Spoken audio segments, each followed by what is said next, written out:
دعا کی قبولیت کے اوقات: اذان اور اقامت کے درمیان، شب قدر میں، تہجد کے وقت، قرآن مجید کی تلاوت کے بعد، فرض نماز کے بعد، جمعہ کے دن کی ایک گھڑی، سجدے میں، سحری کے وقت، روزے کی حالت میں، سفر میں، عرفہ کے دن، آب زمزم پیتے وقت، میدان جنگ میں اور بارش برستے وقت۔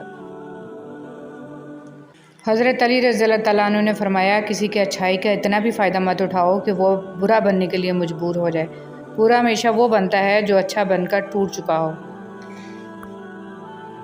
عبادت ہی عبادت۔ قرآن مجید ایسی کتاب ہے جس کا دیکھنا بھی عبادت، اس کا چھونا بھی عبادت، اس کا پڑھنا بھی عبادت ہے، اس کا سننا بھی عبادت ہے، اس کا سنانا بھی عبادت ہے، اس کا سمجھنا بھی عبادت ہے، اس پر عمل کرنا بھی عبادت ہے، اس کا حفظ کرنا بھی بہت بڑی عبادت ہے۔ کھانا کھانے کا ایک اہم ادب۔ نبی کریم صلی اللہ علیہ وسلم نے فرمایا، برکت کھانے کے برتن کے بیچ میں نازل ہوتی ہے، اس لیے تم لوگ اس کے کناروں سے کھاؤ، بیچ میں سے مت کھاؤ۔ روزہ نفس کو قابو کرنے کا نام ہے۔ غصہ نہ کریں، عبادت کریں اور اپنے ارد گرد لوگوں کے ساتھ شفقت کے ساتھ پیش آئیں۔ جب دل میں میل، طبیعت میں ضد، لفظوں میں مقابلہ آ جائے تو آپ جیت جاتے ہیں لیکن رشتے ہار جاتے ہیں۔ توبہ کی مہلت اور قبولیت۔ رسول صلی اللہ علیہ وسلم نے ارشاد فرمایا، جس شخص نے سورج کے مغرب سے طلوع ہونے سے پہلے توبہ کر لی، اللہ تعالیٰ اس کی توبہ کو قبول فرمائے گا۔ رسول صلی اللہ علیہ وسلم نے فرمایا، اس شخص کی ناک خاک آلود ہو جس کی زندگی میں رمضان آیا اور اس کی مغفرت ہوئے بغیر وہ مہینہ گزر گیا۔ فرمانے رسول صلی اللہ علیہ وسلم، جس نے روزہ رکھ کر جھوٹ بولنا اور جھوٹ پر عمل کرنا نہ چھوڑا تو اللہ تعالیٰ کو کوئی حاجت نہیں کہ یہ شخص اپنا کھانا پینا چھوڑے۔ اس میں ایک بہت بڑے خزانے کی کنجی ہے، تو کیا آپ صرف ایک ہی کنجی آزمائیں گے؟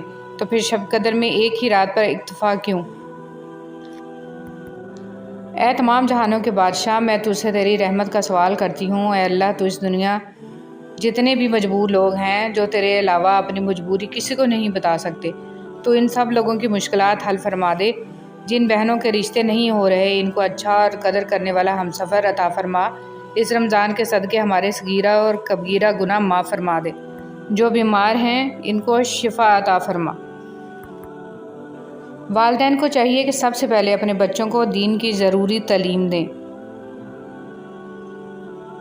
عبادت کی تھکاوٹیں تو اتر جاتی ہیں مگر نامہ اعمال میں اس کا اجر موجود ہوا کرتا ہے، اس لیے ہمیں اس جسم کو خوب تھکانا چاہیے۔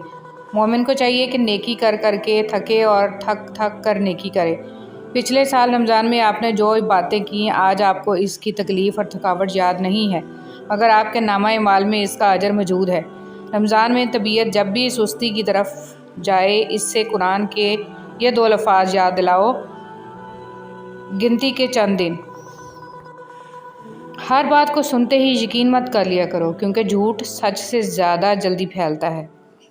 حضرت ابوبکر صدیق رضی اللہ تعالیٰ عنہ، جب تک موت نے مہلت دے رکھی ہے، اس وقت تک تم لوگ نیک اعمال میں ایک دوسرے سے آگے بڑھنے کی کوشش کرو، اس سے پہلے کہ موت آ جائے اور عمل کرنے کا موقع نہ رہے۔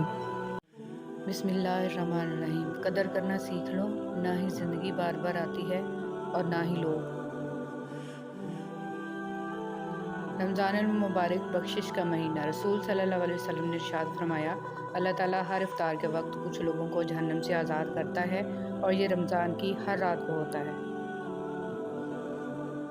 بیٹے نعمت ہیں اور نعمتوں کا حساب لیا جائے گا، بیٹیاں رحمت ہیں اور رحمتوں کا کوئی حساب نہیں ہے۔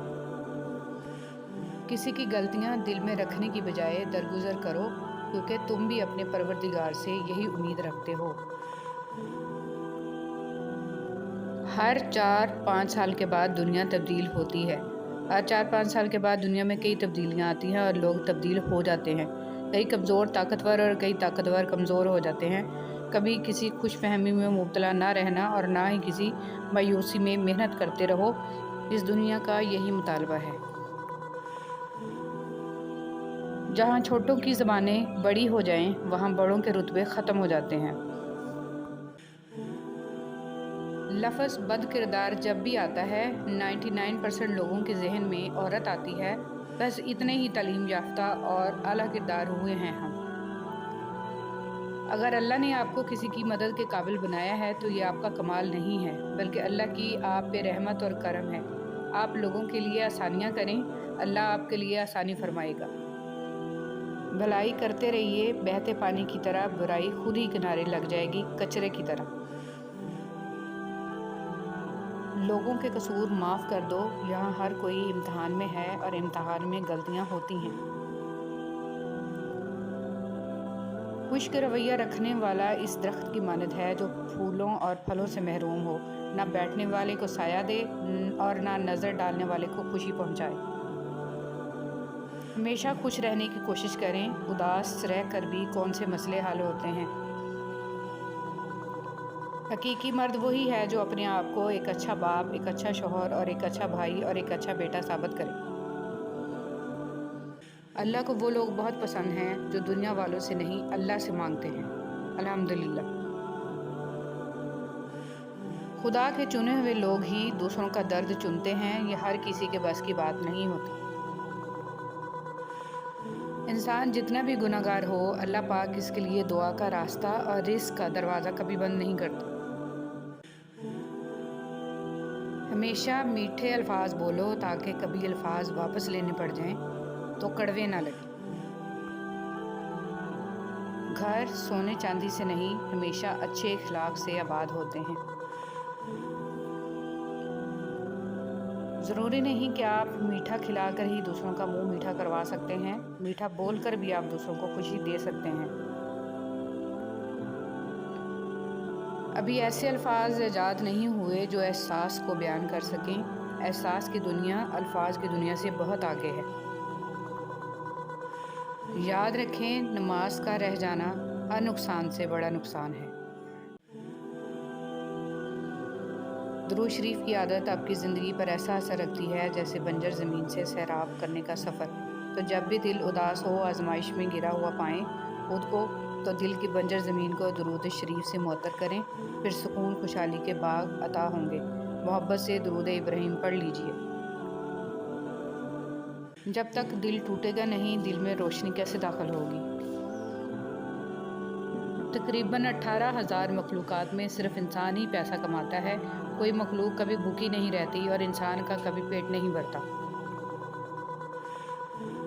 کائنات کا پہلا گناہ نہ شرک تھا نہ کفر، پہلا گناہ تھا میں اس سے بہتر ہوں۔ جعلی پیروں سے بچیں، خود وضو کر کے نماز پڑھیں اور دعا کر کے سارے مسئلے اللہ سے حل کروائیں۔ توبہ کے لیے کانوں کو ہار لگانا ضروری نہیں، گناہوں کو ہار نہ لگانا ضروری ہے۔ آدمی رب کو راضی کرنے کے لیے اپنے بچوں کو پالے تو یہ بھی عبادت ہے۔ عاجزی تو یہ ہے کہ انسان دوسروں کے اندر ایک برائی دیکھے تو اسے اپنے اندر کی 10 برائیاں یاد آ جائیں۔